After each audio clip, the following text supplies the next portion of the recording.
We all know nature is being destroyed. Biodiversity provides us with everything we need to live: clean air, clean water, and it creates healthy, fertile soil for growing crops. However, only 5% of the US is still anything close to its original ecological state. So, where do we start with wildlife conservation? Well, you might think of nature reserves or national parks, but these are very small percentages of our national land. A better answer is actually our very own backyards. Americans have more than 40 million acres of classic green lawn. All this lawn is usually dominated just by a few grass species and cannot support any wildlife. It's a dead zone.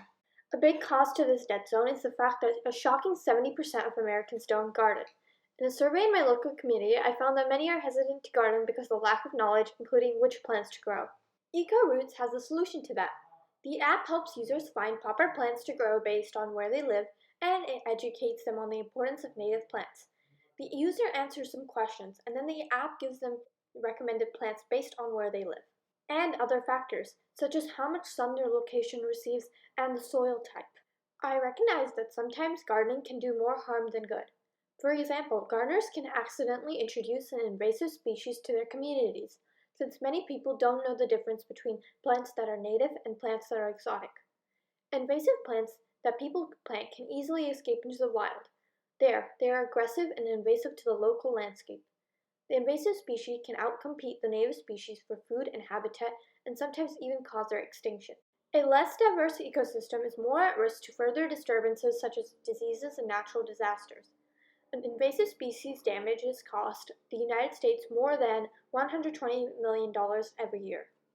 That's why EcoRoots only has native plants that are ecologically useful to caterpillars and other vital species in the food web. In fact, 5% of our native plants make 75% of the caterpillar food that drives the food web. Back to the app. The location feature lets the user track important information about the gardening site. There's also sample pictures of backyard gardens with native plants in them for the user's inspiration. The app also has a lot of useful educational resources to learn more about native plants, gardening, and anything else that might interest them.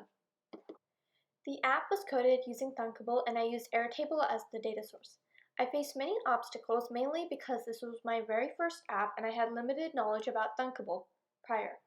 In the end, I was able to complete nearly everything I set out to accomplish and ultimately produce an application. The target market for the app is people who have backyards and are interested in gardening but don't know what plants to plant.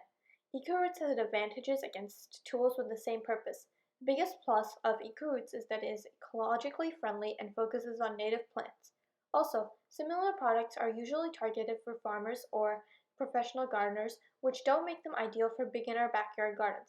In the future, I plan for EcoRoots to scale and use AI to give better plant recommendations and have more countries in our database.